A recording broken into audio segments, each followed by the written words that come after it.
Good morning, everybody. How are we all doing this morning? It is a Wednesday. Happy hump day. Hope you're all doing well. We have indeed got Sir Richard Butler coming in very shortly, but he is in a meeting, so you'll have to bear with, and we shall all point fingers at him and call him a slacker when he's late. No, I'm only kidding, guys. But guys, what is good? I hope you're all well. How are you doing? Make sure that you do come in this morning and smash that like button and subscribe to the channel if you are new here. And I shall get a screen share up pretty quickly because the reason for it, I think there may be a trade coming soon. There we go. Awesome stuff. So I can now adjust my camera. There we go. That's a little bit better. Awesome stuff, guys. Like I said, how are we doing? Hope you're all well this morning. Hope you've all had a good start to the week. As you can see, the only trade I've taken this week, didn't take a trade day before yesterday. So Tuesday was my first trading day, and it was a 1.3R trade or 1.33R trade on gold. Think that we can see something coming through this morning. We had super nice price action. So we've got bullish price, as you can see, order flow is clearly bullish. We've got a nice little area of consolidation just down here, as well as we've got prices broken above this supply zone, becoming a nice resistance zone, or just breaking and closing above and becoming a nice area of interest. So now that we've broken above that, I feel like I want to see some form of pullback. I'm not too sure yet. I need you to be white and 1 pixel. There we go. Lebosh. So this is what I'm looking at. I'm looking at something along the lines of this. I'm asking myself, do I want to take a trade somewhere like this? Go for a 1 to 2. Or do I want to wait and go for something a little bit like this? And again, go for a 1 to 2. Stop loss is going to be tight also. Something a little bit like this. This is what I'm looking at. If we get a break and close above, then I may just take this trade. There we go. If we don't get a break and close above, if we pull back ever so slightly, I'm considering taking the second option. So that's what I'm looking at on gold today. You know, gold came straight out this morning, straight out the gates with some nice bullish order flow, which was pretty cool. NASDAQ is extremely bullish this morning, as well as over the past 10 minutes. We've had a large influx of orders, which we can see, which is interesting. Now it is CPI day, so just be careful, guys, especially trading after midday. 1:30 p.m. today, we have got core CPI month on month, year on year. So that is the CPI out for the US dollar, as you can see just down here. So just be careful with that one, guys. You know, just make sure that I'm looking for. This was 27 minutes ago, so this wouldn't have been it. No, it looks like this could just be price action, just super heavily bullish. Maybe if we get a pullback, we can trade this, but I don't see where I can trade this from right now. Really nice price action, I will admit. Really nice price action, just not tradable for me. 15. I'm going to go back to the 5. Yeah, I like that. Gold, I think gold looks nicer. Yeah, I think I prefer gold. Let's look up on the 15. Yeah, I think we got reason to head higher. Yeah, 44.34 I think would be a nice area to take this morning. But go away. There we go. But we'll see. We'll see how this goes. You know, it looks like we're actually going to break and close above more than getting a pullback. So I am now going to fire up my terminals.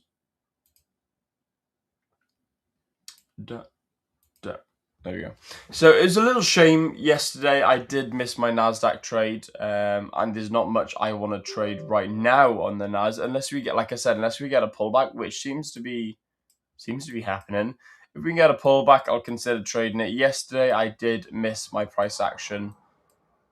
My screen's frozen. There we go. My price action on NAS, which is a shame, but look, I'm okay with it due to the fact that I caught a nice little move on gold, so that was quite nice.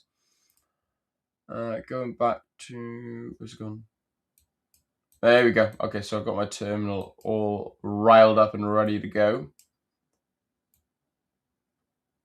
Okay,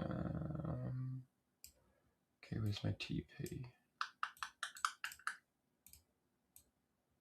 Where the hell's my TP?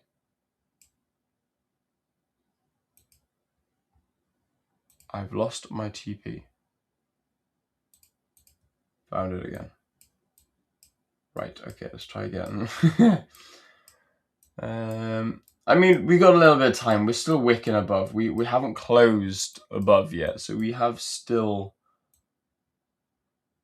got a little bit of time.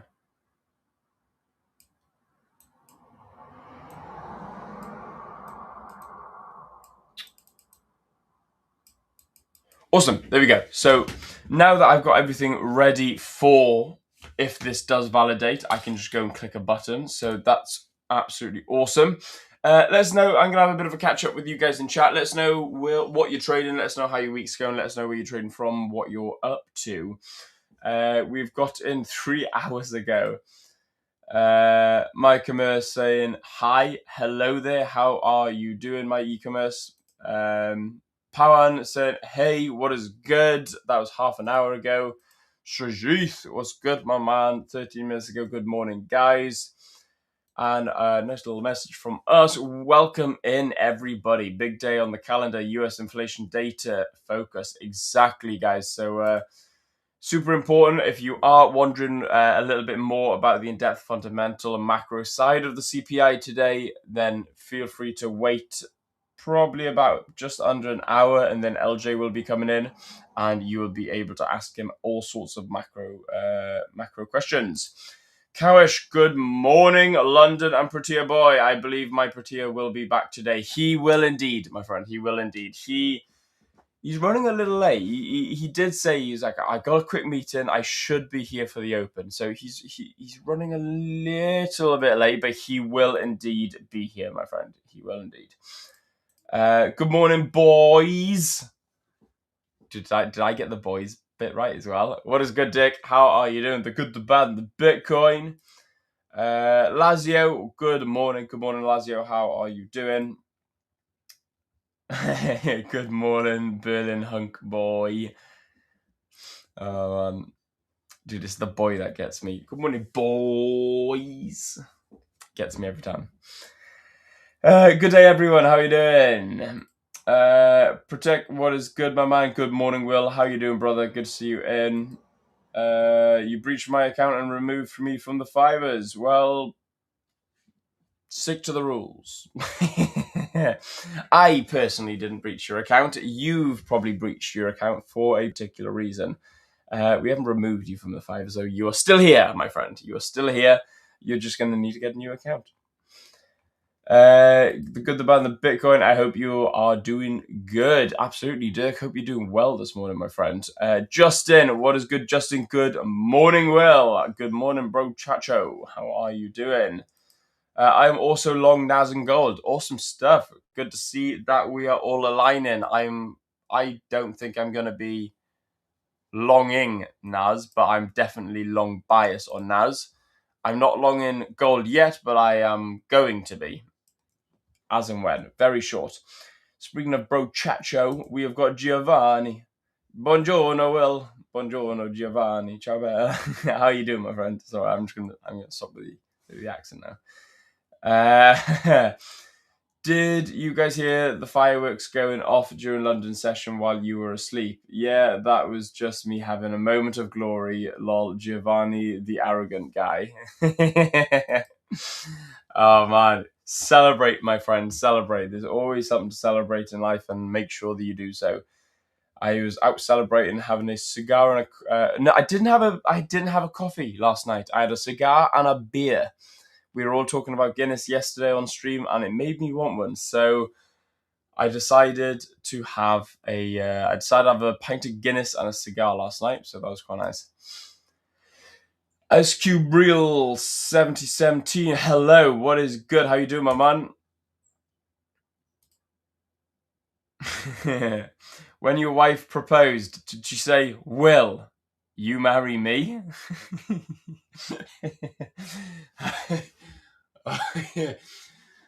Yeah, I got a couple of things going through my head right now, which is quite funny. Because if she said that with her Asian accent as well, that would just sound so much better. So, no. She doth not be the one that get on one knee. I'm a very traditional man. But yeah, Will, you marry me now. Fridolf, you tickled me this morning. Ask you, what do you think of gold move up or down? CPI, dude. I'll be out of the market by then. I will be on a train by then, so I am off to. I'll tell you what. I'm gonna let you guys guess. So some of you already know. Some of you who follow me on Instagram already know. Some of you who follow, who are in my community, will already know. So Henry, I'm not going to allow you to guess because you guessed it already. So if you know, you know. But if you don't know, where do you think I am off? I am flying out Thursday. So I'm on a train tomorrow to just stay up near the airport. So let me know where you think I'm. What is good, Avril Lingler? Hi, everybody. Morning.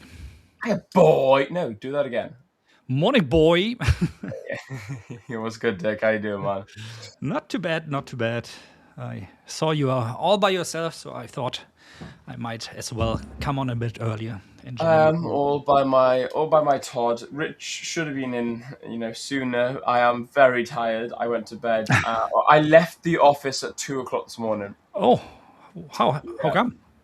Just working on stuff. Okay. We're working on some big projects between personally and for the fivers. So Nice. we're working on all of that. Just man, I'm tired this morning. I woke up about an hour ago. I woke up probably 45 minutes before the stream started. Okay. So Tis what it is. yeah, dude. Sometimes we do that as traders. We hit flow state and we don't want to go to bed, and then we suffer for it in the morning. So Exactly that. Yeah. yeah, but I'm good other than that. I'm ready to smash out gold. I still feel like my analysis is on point. I don't feel tired as in all lethargic and I'm tired. I don't feel like that. I just feel like my body is tired, sort of thing. Yeah, my brain's still awake, which is nice. You're long on gold, or I will be. Not yet. I'm not waiting for the breakout? Huh? Yes. Yeah, I'm waiting for the breakout on gold. I wanted to be long on the NAS, but I think it's just moved. The confirmation has moved without me. The trade hasn't necessarily yet. But yeah, I will be I will be long on gold. Yeah, NASDAQ is strong this morning. Yeah. It is. Yeah, it is. I thought maybe it was some form of data that got released, maybe Trump speaking, but no, it's organic price. I was looking, and by the way, this is the trade from yesterday, guys. So that Very one nice. ended up going the long streak again, like the one before that, but ended up at the take profit. I was actually thinking just now, should I take a little bit of a short trade? But I don't want to do that for two reasons. First of all, we have NFP, inflation data coming in later, and it's because of the importance of the data, I prefer actually to not take too many trades today, at least. And secondly, I mean, these trades alone this week, this one ended up plus 2%. This one plus 2.65%. I had another NASDAQ trade where I lost 1%. So I'm for the week up 3.65% already, which is a phenomenal week in my opinion, just with 3 trades. So I feel like I shouldn't be trading today, with the inflation numbers coming out. But I can change my mind. I can totally see if we get the breakout to the upside here that could be an attractive long trade in gold again. So I Nice. see what you're doing there. Yeah, nice. I rate that. And you're saying work.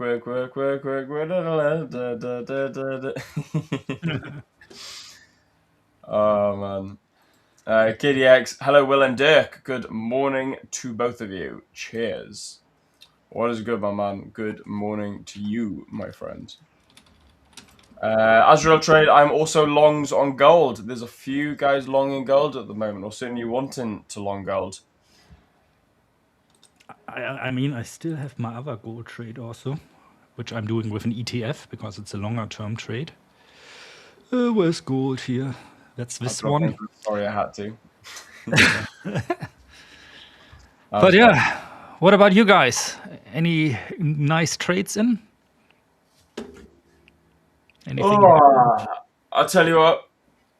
I am going to let Dirk talk for 2 minutes while I cane down a double espresso. So, go for it. Go Dirk, for it. give me 2 seconds. Let me sip and enjoy. Just scrolling here quickly. You guys know the rules. Stay happy, stay healthy, stay hydrated. Yeah. Keep profitability. Long NASDAQ and gold. Nice. Good one. Lovely.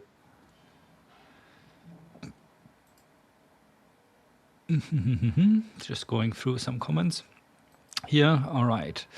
How did you guys like the 1 versus 1 yesterday? Who won the second round, by the way? Did Samir win? I was going to ask you the same question. Like I said, I was out and about. I was spending some time with family yesterday, so hence why I had a late flow state session, because yesterday afternoon I was actually out with the familia. So I missed it, unfortunately.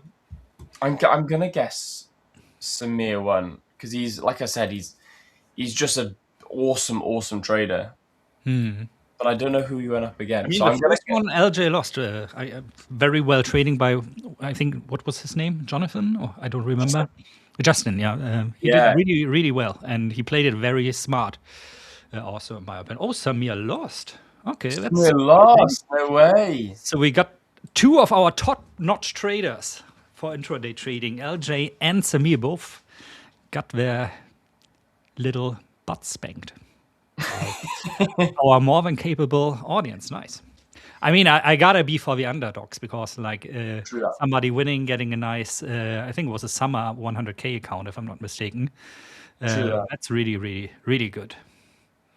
Oh, dude, that's awesome. That sucks for Samir. I will pull the mick out of him when I see him next. I haven't seen Samir because my sessions moved earlier. I haven't seen Samir in some time now. I may just stay a little bit later today. Just you can help me later to make fun of LJ once he comes in.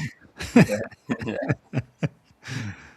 I've just seen a message from Rich now, so he's just had a power outage. So he won't be joining our first session, guys, but he will be back in the second session today. So do not stress. He's going to be rebooting his entire household, ready for stream later.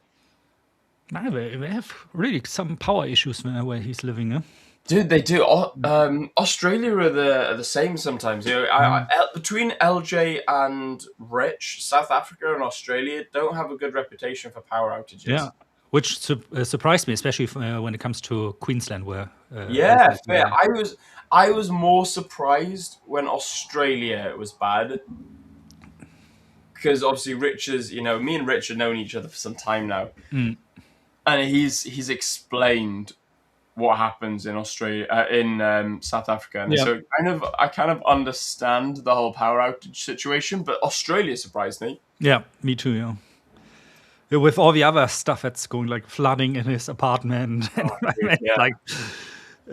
you gotta move somewhere else, man. This place wants to kill you. No, I know. Like you said, was it you that said it, or was it? I'm sure it was you. Said about Final Destination. Yeah, that was me. Yeah. Dude, I watched Final Destination a couple of weeks ago, and it does remind you of Final Destination. It's like, dude, this apartment is actually trying to kill him. Yeah, true. Yeah. After saying, Will, does LJ have any community? No, he doesn't. He just jumps in and joins us in the community here at the 5ers. But he does have Instagram, I think, no? Although He he's does have Instagram. Yeah, not he does have super Instagram. busy, yeah. Yes, he does indeed. Yeah. Cowish standing up for LJ over here. I like this. LJ should have not competed yesterday. He was unfit and tired. Tough, no excuse. No excuse, yeah. No excuse. We should show up and perform no matter the day.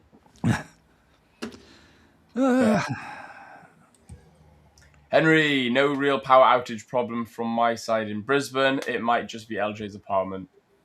Yeah, it might be. Yeah, it might be, to be fair, just his apartment complex. Yeah, that's why he's leaving anyway. So Yeah. hopefully he's moving to somewhere better where it isn't trying to kill him. I still have my limit order for dollar yen. I want to sell at 159.80. Seems like we are a bit slowing down again, like dollar becoming stronger again. So I assume maybe we are going to see the next intervention soon, if we cross above 160 again. Africa Tech's in, man, LJ never posts on his Yeah. Instagram. That's true. That is true. He has said that he's gonna start posting a little bit more. But yeah, LJ doesn't post much on his Instagram. He doesn't post much anywhere other than here at the 5ers, to be fair.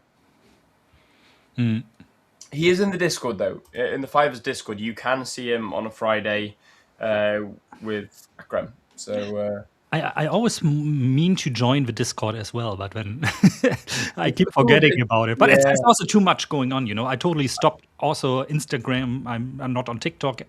I don't use Twitter or X anymore because it just becomes too much at one point.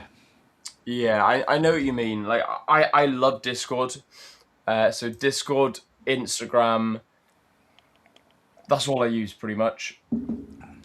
I posted a TikTok the other day that got like 8,000 views and like 500 likes. I was like, oh my god, wow! Because again, I don't post stuff on there. Whereas Instagram, I'm always active on Instagram. I'm always active on the Discord. But at the same time, it's just like you said, it's so much to do. So trying to get onto Discord to keep up with everyone, and obviously we got like 30,000 people in the Discord on the 5ers. So trying to catch up with everything that's going on, trying to catch up with everybody, trying to interact all the time, and yeah, dude, I'm a trader at the end of the day, and I'm not a full-time Discord guy, so therefore, like I'm on when I'm on, but when I'm not on, then I'm doing other things. I mean, dude, you have 21,500 followers on Instagram. I'm just saying. I do, yeah, dude. Nice. I've been grafting my Instagram for quite a few years now. Oh, nice. Yeah. No, I like I do like that. You are an influencer, mate. Like I told you, I'm trying to hit that influencer sort of space. Yeah. So I can sort of make it a healthier place. Does that make sense? Like Yeah. I want to become like these big Forex influencers when it comes to following, but then, shift it into stop following these guys, follow me, because by following me, you'll actually become profitable and I'm not going to scam you out of signals and crap. Whereas follow me because, I work with the 5ers, I'm trusted by the 5ers. I've been trading nearly 10 years. I've got so many reasons why you should follow me, not these scammy gurus posting like Lambos. But I suppose, I don't know. Look, clearly people follow me, but it's. But I totally get what you mean. That's why I pretty much do the same for trading on YouTube. Yeah, exactly. And like try to do everything free and open source. Not everything, like the indicators that are like my brainchilds, I usually provide for free, but where I keep the source code hidden, then of course. Yeah. And I got some messages already from people who are selling indicators like mine for a lot of money per month that are a little bit angry at me. Oh, no way, really? That's super interesting, man. Yeah, that, and it's like ever since my YouTube following started growing. It's interesting how many mails you get regarding sponsorships, like crypto exchanges left and right. And so far, with very, very few exceptions, I've always declined them. Although it's tempting, somebody saying, "Hey, can you do a review of our platform? We're going to pay you $3,000 for an 8-minute video," which is nice, But I always think like, no, I don't want to be one of those guys, who's promoting third-party software, with very few exceptions. One of them being, of course, The5ers, the other being TradingView. The third one is going to be Ninja Trader, which I'm going to start collaborating with. But also just because many people in my community ask me, "Hey, can you make your indicators available on Ninja Trader as well?" Because Yeah, it seems fair. like it's very attractive, especially for future traders. So Yeah, that's when it comes to collaborating, I got a message from a prop firm the other day saying, "Hey man, like we see what you do. We'd love to partner with you." And I was like, "Nah, I'm alright."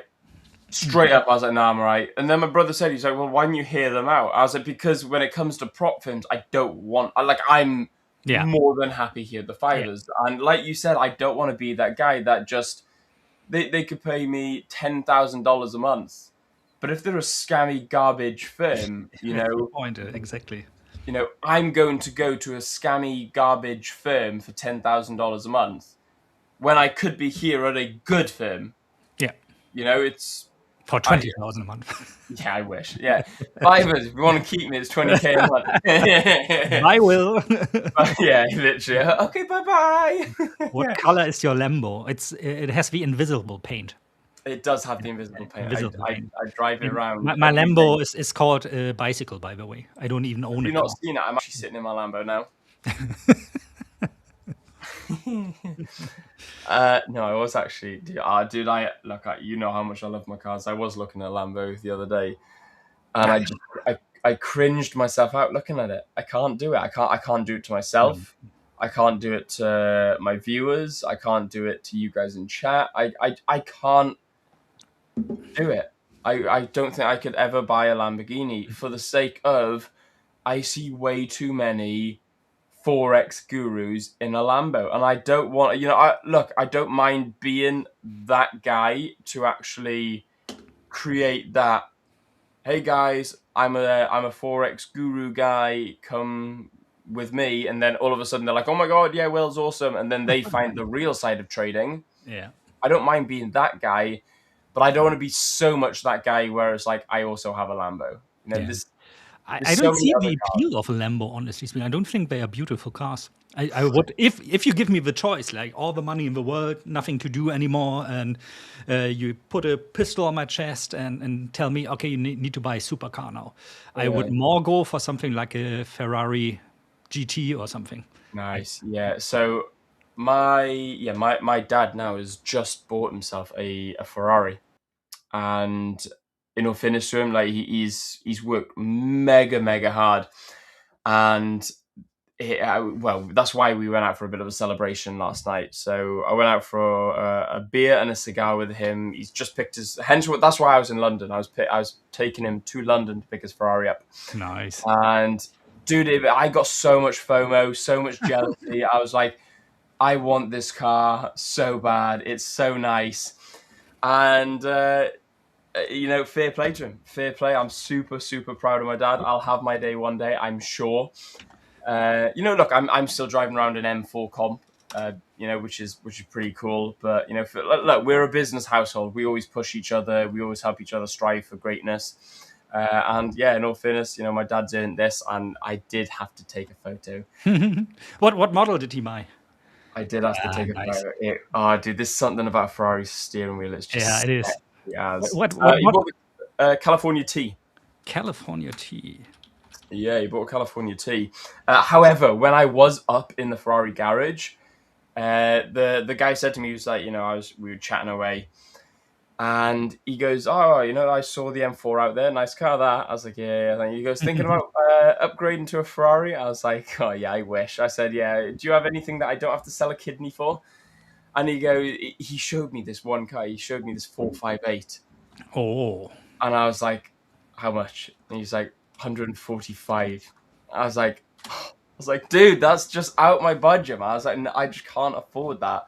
that's And he's like, not too bad though. of No, the it price wasn't. tag for that It car. wasn't. It My wasn't. problem is, for cars like this, it's not only the buying price, that you have to shell down such an amount of money. Although 140, did you say? I think it's on the lower end 140, already. yeah, Yeah. Oh, £145,000. pounds, yeah, okay. Yeah, And the maintenance also, if you need like new tires, new brakes, or God forbid, you get a scratch somewhere, and yeah, that's like exactly the that. the expensive stuff. Oh, you need new Yeah, tires? Okay, that's 10K. yeah, dude, literally. Yeah, really. No, hundreds. Like I think he was saying a steer. So if someone came in the other day with a steering column issue, and I think that I think it cost 20K Yeah. for a steering column, or 10K for a steering column, or something. Or, dude, it was bonkers. I know. All fairness though, he did say, he's like, well, look, well, if you had this sort of like deposit, this is the monthly price. I was like, holy shit, I can actually afford that deposit. But a good sales guy, I must say. He was an incredible sales guy. I was like, he's just made this Ferrari affordable for me. Yeah. And I was like, that deposit isn't actually unaffordable either. But it was a house deposit, it was a deposit you could actually buy a house with. That's the thing. And, Yeah. and I was like, oh my god, this guy's just made this nearly like £150,000 Ferrari 458 Italia affordable. And I said to my dad, Dad, I gotta go. I was like, I'm walking out of this garage before I, pull out stupid amount of money of my trading account and just just to buy a supercar. But yeah, so different world, man. Different world, really. Different world. Like Henry's saying, the price of a house, dude. These cars are the price of a house. Yeah, they are bonkers. I saw. But yeah, no. I'd never, going back to the point, I'd never buy a Lambo when you got so many other cars out there. Yeah. Again, Ferrari. You got, for the price of a Lambo, you got the 458 Italia, you got the Portofino M, you got the FS40, you've got McLaren, which is a car that I would get. Yeah. Now a McLaren 570 GT or 720S is a car that I would get 100%. Like I don't care if someone said to me, bro, you're just a scammy guru with a course. I'd be like, yeah, I don't care. I'm in my dream car here. That doesn't bother me. Your words don't faze me anymore. What color is your McLaren? For what it's worth, the other day I was like, from time to time, I'm obviously always thinking about buying a car again. But for me, of course, it needs to be a family car. So I was like surfing the Volkswagen homepage, looking like at the Volkswagen Touareg. And that one, like, if you want everything inside, like with everything, you are also over 100K for a car like that. Dude, I know. It's like, what? They're quite nice What cars. is going on? Yeah, dude, It's so crazy. unbelievable. It is unbelievable. Cars just aren't cheap anymore. Yes, it's crazy. And then again, for our Poland journey, I rented a car for 20 days, and it cost me 900 euros. It's like super cheap, no? That's not bad at all. Yeah, that's not bad. That's really cool. That. Will you look at dollar yen? Yeah, I just did, and the what are you going to do if this comes back to break even? Are you going to be okay with this being back at break even? No, this one is already. It's just. I'm sorry, man. I didn't see that wick. Yeah, fair. And I'm actually waiting for it to go back to around 159.80. This is where I have a sell limit order. So I would sell dollar, buy yen there again, because I do not think that the Bank of Japan and the USA, that they will let go dollar yen above 160 again, because that would make everything they did with the intervention obsolete. Nobody would believe them anymore if they don't pull through with this. So I wouldn't go for a long trade, because interventions can come any time of the day again. And even if you have a stop loss, then there's a high chance that you get wicked out, so that you get something like 30, 40, 50 pips of slippage. So that can be quite expensive. So I would prefer the short side of this. I hope we don't see 159.80 at the exact time later when the US inflation comes out, because when I'm not going to enter the trade, I don't want to trade like 30 minutes before, 30 minutes after the inflation data comes out. I would actually prefer to not trade at all today. But let's see this afternoon, maybe late New York session. Yeah, I won't be trading the later session. Jay. But I will be. I'll trade this morning. Yo, LJ, what's good, man? How you doing, bro? Loser. Doing all right. Loser. Yeah, I'm doing well. Good man. Personally good. Physically, I am wrecked.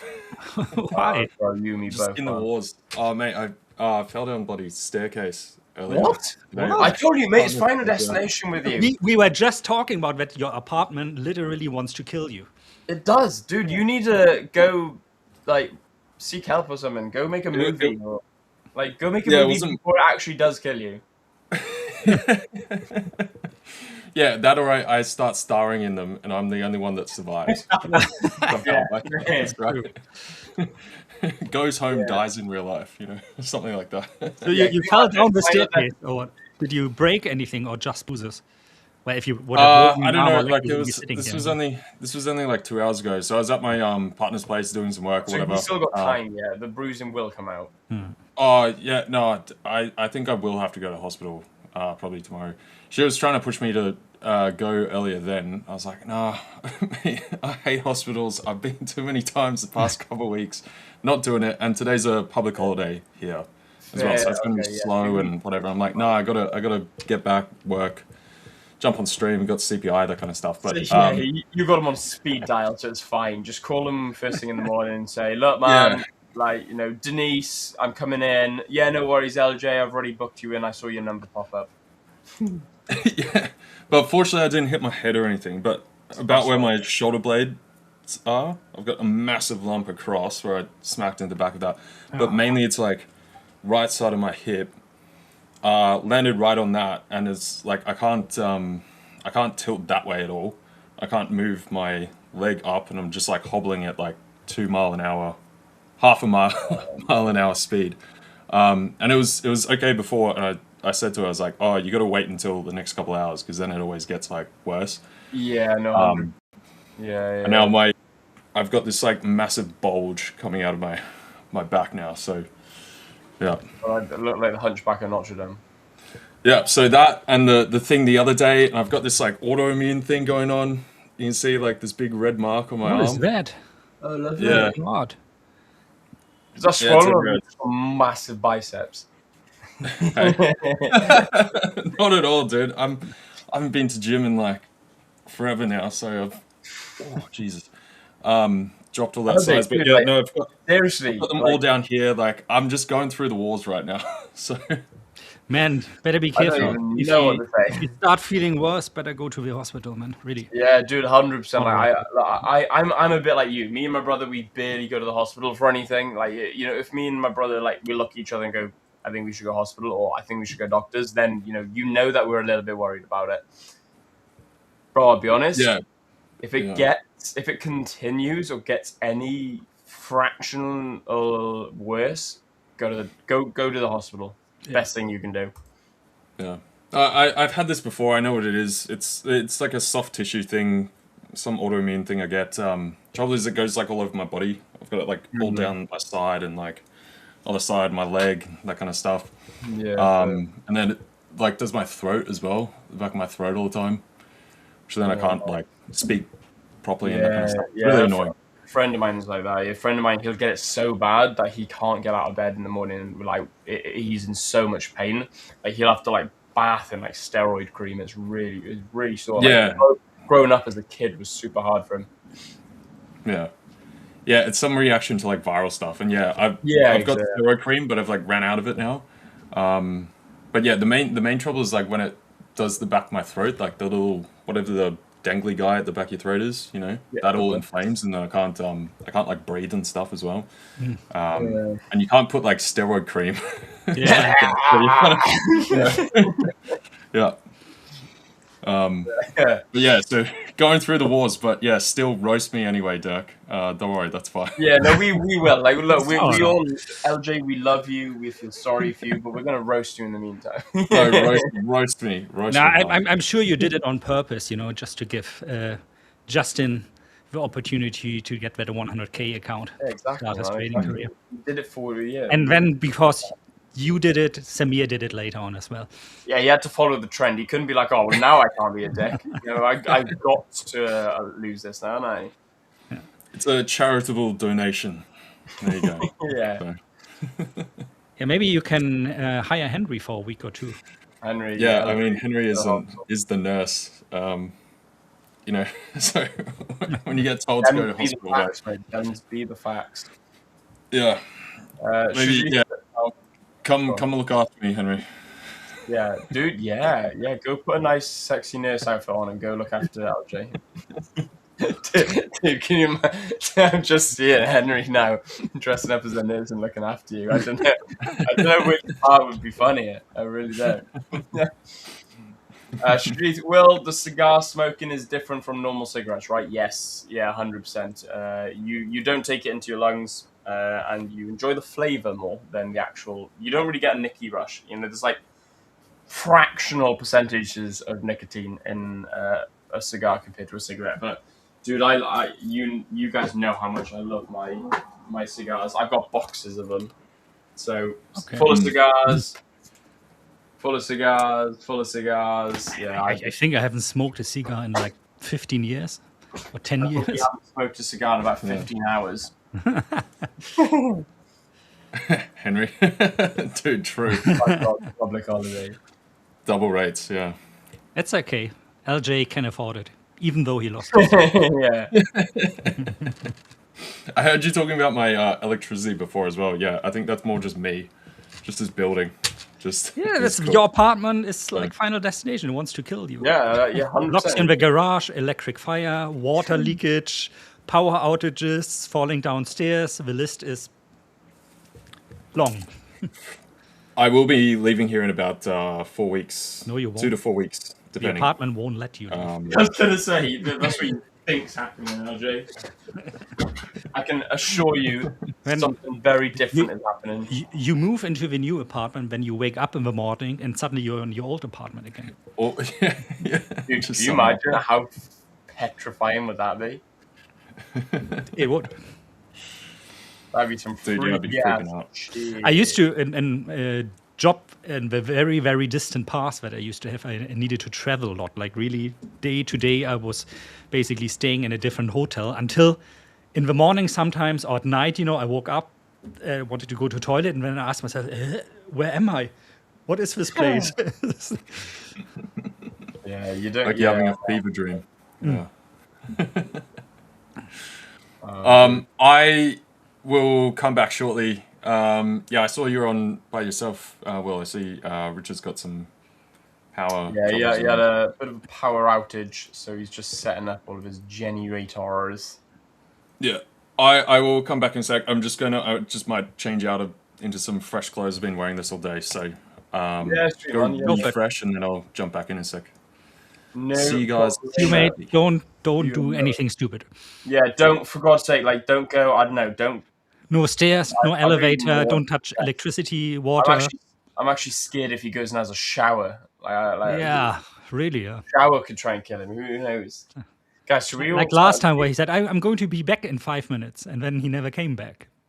Yeah. Should we all have a vote on how we think LJ's apartment's going to kill him? Shuji saying smoking and drinking will affect our career 100%. Yes, Shuji, I love that, man. It definitely will. Please, guys, take it in moderations and be very careful when it comes to your career as a trader, especially when you're beginning. But even importantly, as you are, a profitable trader and in your career, it is super important that you take your performance seriously. Yep. Have a couple of weekends. Have a couple of drinks on the weekend. That's absolutely fine. Again, don't go overboard with it just because your health and performance matters.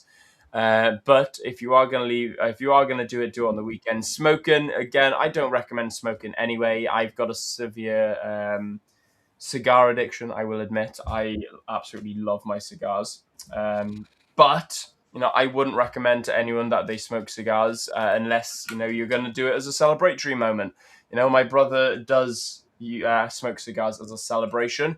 If that's the case, then that's absolutely fine. You do what you need to do to celebrate. Don't make it too often. I celebrate getting out of bed in the morning, so that's yeah. But yeah, I don't ever recommend you guys do smoke or don't do anything like that. Yeah, smoking. I used to be a heavy smoker. I quit 20 years ago, and it was so difficult to quit and stay with it. It's like really, I don't even want to know how that must be if you are addicted to some hard drugs or I don't know, alcohol or something. How hellish it must be to quit with this. And still up to this day, I sometimes dream of smoking. And in the dream, I'm always super angry at myself. How come you smoking a cigarette Really? again? Yeah. Yeah, that's interesting. What is that? Are you going on or what? For me, it's the devil's grass. We aren't going to specify what the devil's grass is, but yeah, no, 100%. Dude, I used to be the same. I used to be the same. I don't now, or maybe every now and then. That would be a freak occasion, like a barbecue with a bunch of friends, maybe once in a blue moon. But yeah, no, dude, I see a lot of this with traders. A lot of traders struggle with the devil's grass, should we say, because obviously when you get that free time, they got a lot more money disposable. They don't, some of them don't like partying, but they still like to do stuff. And yeah, I see a lot of traders really struggling with that. Just again, my advice goes to you, look, I'm not going to dictate your life, I'm not your mother, but do be very, very careful on how it affects you. How it affects you. Try and stick to the weekends if you're gonna do it, but I recommend trying to cut down and not doing it at all. Don't suck on that fat, long, dark cigars. Can't help myself, man. I just love those big, fat cigars. Oh dear, what's going on with gold? It looks like this is gonna drop, so I'm probably gonna look at an exit strategy for gold now, depending. I mean, we've come into an area of interest for me, so this is like a last area of interest. I'm only risking 1% on it, so I'm not too fussed, but I mean, I was tempted to go short earlier, but yeah. For the reasons explained, I didn't. I don't want to jump onto it. For me, it's if we go down in the future to somewhere around 4,423. So what would that be? 3,390, I think, for the CFD. That could be interesting again. Yeah, down basically where we had the lows yesterday. Yeah, that would be nice. But again, if that is around the time where we get the CPI data, I don't want to do that. Yeah. Maybe actually I should spend the time and set up my Black Arrow account finally. Like the thing I keep on talking about, but never pull through with it. Yeah, dude. To be fair, I'm the same. I never get. Every time I find an opportunity to trade, I never end up trading it. Whenever I actually want to trade it, I never find an opportunity. It's a vicious cycle. I mean, I suppose I could do the entries I find in futures and translate them to CFD trades on the 5ers account. Very true, though. Shane Joyce, I don't drink anymore. I don't drink any less either. I'm not a big drinker at all. I barely drink. The only reason I've had a couple of pints recently, like over the past couple of days, is because I'm, introducing alcohol back into my body. I'm off on holidays on Thursday with my brother, and we'll probably have a couple of beers out there. And that's the last thing I want is to have 2 beers and all of a sudden I'm sleeping. So yeah, especially if you're already tired. Yeah, exactly. So I'm reintroducing alcohol into my body. Otherwise, it'll hit me like a brick. I am actually going to do 60 days without any drink. Oh, nice. Very nice. How boring. I'm joking. Yeah, no, boring. I want to do that, and then I want to get blood work done again to see, once my... Are you going to get blood work done before as well? I did. You did? Yeah, I did. Yeah, nice. I did already, and it's nothing concerning, really. So the only thing that I'm suffering from is a bit of hypertension. But also only when I'm awake. That's the funny thing. Like at night, my blood pressure is perfect. Like my doctor said, I think you are... Korean man, I keep telling you this. You are stressed of living. Wake up. Once you're conscious, you are stressed. So, Yeah. which also was the reason why I started losing some weight, of course, because at my age, I'm 49 now. Things get a bit critical. This is like the age where men like me die of heart attacks, like a real man. And Yeah. of course, I would like to avoid that. So I thought, like, Dude, I okay, say the get same some blood work done. 100%. Quit alcohol for 60 days. See what that does to your body, and if it makes Magic, things mate. It'll do magic to your body. much Like much better. yeah. You will find yourself feeling like a new man. Yeah, I say the same to my dad.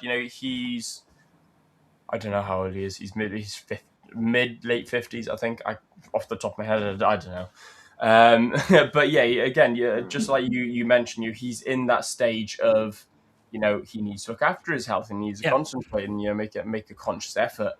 And you need, again, drinking is a big part of that. You need to sort your drinking out because, again, you don't buy Ferraris by being stress free. He's a very That's the stressed. thing. Yeah, exactly. Like Justice is saying, hypertension sounds pretty normal for traders. Indeed, my friend. that. Indeed. Like I said, Dirk, with you as well, you've got a stressed out job. When we're dealing with finances and money and all this good stuff every single day, if it wasn't for streaming, I'd probably be in a similar situation to you now. But the fact that I get to chat with you guys on stream, it allows me to sort of, lower those cortisol levels, lower my stress levels, and relax a little bit. But yeah, dude, it's a stressful job, and you need to look after yourself.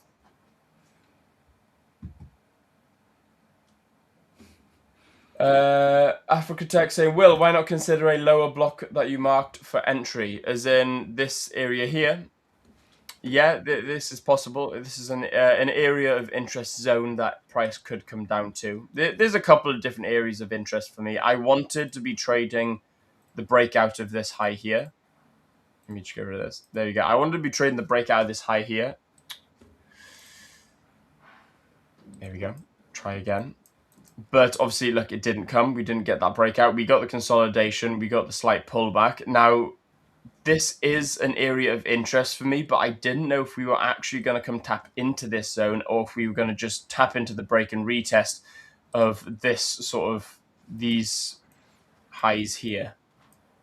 Break through, come back, retest them, and then start moving higher. So I could have, but I just got in on the sort of the mean point or the average middle point of this lower entry, this higher entry, meet somewhere in the middle at these highs here. So that's the reason for getting in on this trade. But again, there's 101 reasons why I could have gotten in on this area, on different areas, on lower, of higher. So I'm glad that I didn't get in on this one. I'm glad that I waited for the confirmation because it didn't come. Cosmo Trades, what EMA have you got on your chart? It is a 50 EMA, my friend. Interesting that you use EMA, by the way. Yeah. You are the only one, apart from myself, that actually uses EMAs. Really? Yeah.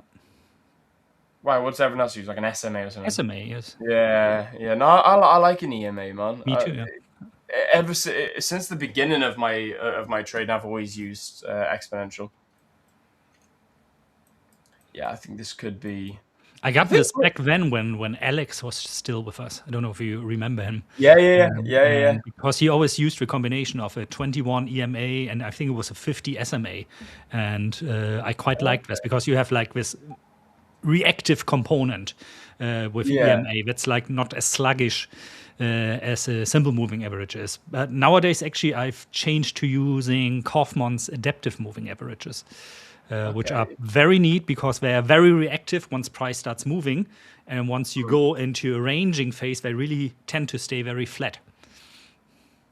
Interesting. I think, Rich uses a simple moving average. Or does he use an EMA? Richard or Rich? Which one? Richard. Richard Butler.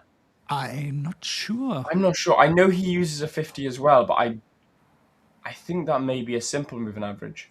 But the 50, like whether it doesn't really matter if it's a simple moving average or exponential. I get that very often that you see like in trending markets once price starts pulling back that it like bounces off the 50 EMA again. I like that a lot.